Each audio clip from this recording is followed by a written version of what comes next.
Olá, eu sou a Anete Moreira e apresento mais uma edição do DBO em Foco, um programa que leva até você as principais reportagens da versão impressa da revista. Por causa da alta de preços dos volumosos, muitos pecuaristas optaram pelo milho para silagem, mas a seca e a geada prejudicaram a lavoura deste ano. Fazer o que então? E é exatamente para falar sobre essas soluções que eu converso com o zootecnista Daniel Bisinotto de Freitas.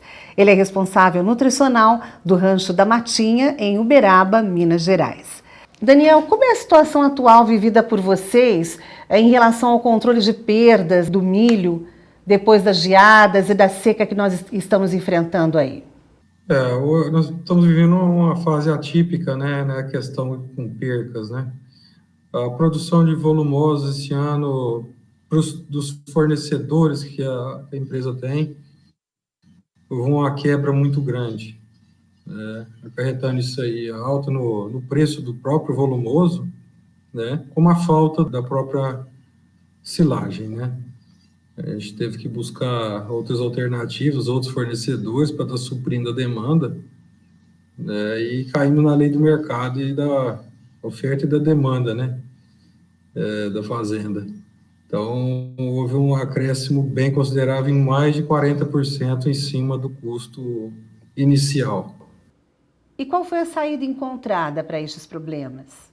As alternativas nós tivemos, que é uma matéria-prima básica, uma dieta de qualidade, é uma silagem de milho, né?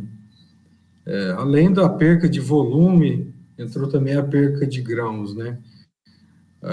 Não podendo, assim, eu alterar o tipo de volumoso da fazenda. Eu tive que alterar as dietas, né? Faltou grão na planta, tive que melhorar grão na dieta por fora para poder estar compensando isso. E com a escassez de milho do mercado, aumentou ainda mais o custo, né?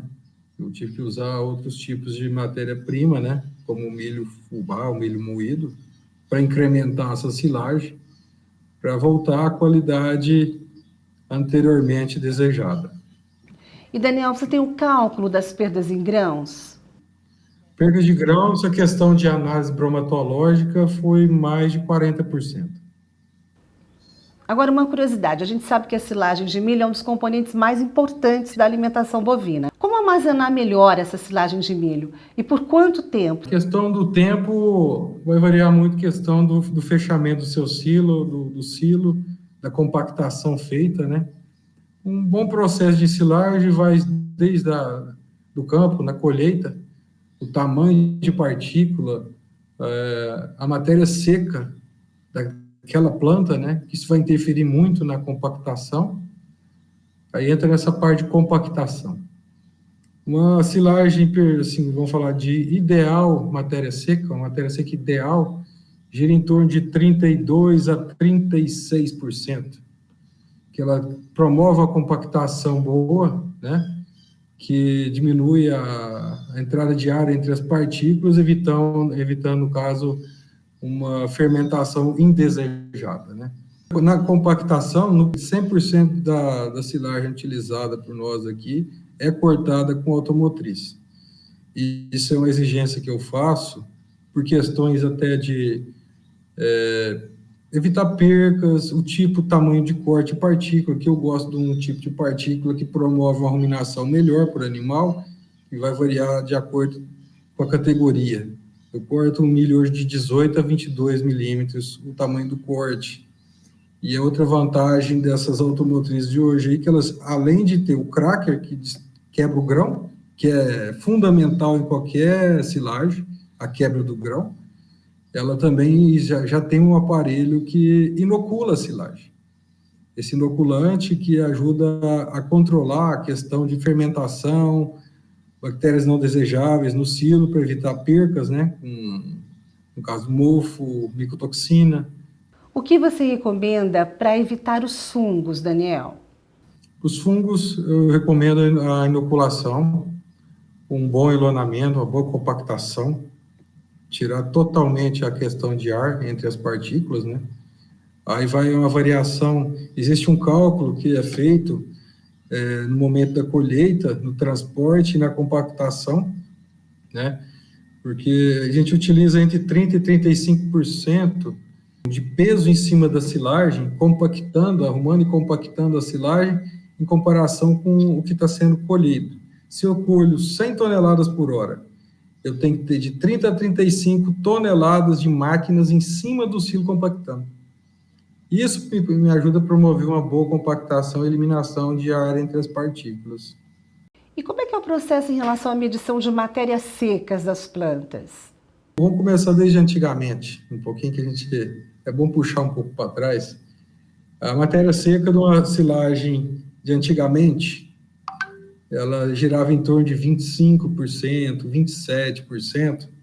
O pessoal prezava por quebrar o milho, aquelas enceladeiras JF, aquelas antigamente, como elas não tinham o cracker para quebrar o grão, eles cortavam elas mais verdes, para poder conseguir quebrar um pouco o grão. E essa silagem, com baixa matéria seca, que o cálculo total de dietas hoje, o custo, é tudo em cima de matéria seca. Em uma área, por exemplo, de 10 hectares, eu colho 40 toneladas por hectare dessa silagem de 27% de matéria seca. Ok. Isso pensando em quebrar o grão. Hoje, com essas outras máquinas, eu posso colher uma planta com uma matéria seca de 33%, 34%, com uma maturação de grão melhor. Tendo uma maturação de grão melhor, eu diminuo um pouco o meu custo na parte de concentrado, de ração. Porque a base de ração é milho. O que a gente procura numa silagem de milho? Fibra boa e grão. Grão maduro com uma porcentagem considerável de amido. E dentro de uma silagem de 27% de matéria seca, que era o exemplo anterior que eu estava falando, a silagem vai dar em torno de 23, 24 de amido. Quanto mais passa esse tempo, ela vai aumentando a matéria seca da planta. A espiga começa a ficar mais madura, mais rígida, o grão começa a ficar mais firme, mais concentração de amido tem. Isso é o que eu busco para baixar os custos em cima da dieta final, para equilibrar a dieta dos animais. Agora, o processo de desensilagem também existe, né? Qual a importância dele? A desensilagem é um dos processos, todos são fundamentais. Desde a época do plantio do milho, a escolha do tipo de cultivar, o ponto de corte, compactação, enlonamento, fechamento do silo. Mas o desensilamento, se você, errar, você estraga todo o seu trabalho para trás. Eu utilizo o sistema de envelopamento com barreira de oxigênio, lona sobre lona. Eu utilizo 4 lonas para fechar um silo. Eu sou meio assim radical nisso.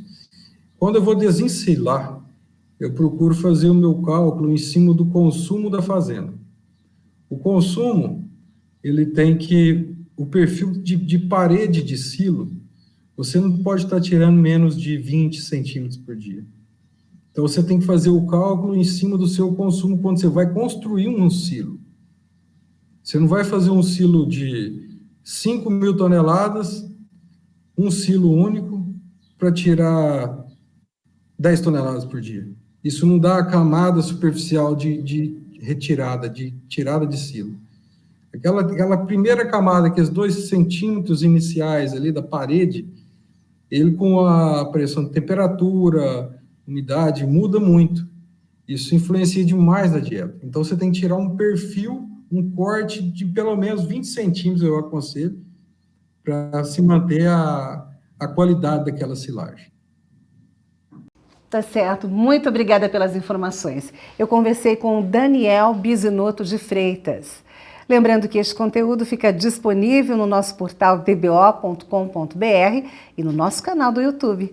Obrigada pela presença, pela audiência. Eu fico por aqui e espero você na próxima edição do Revista DBO em Foco.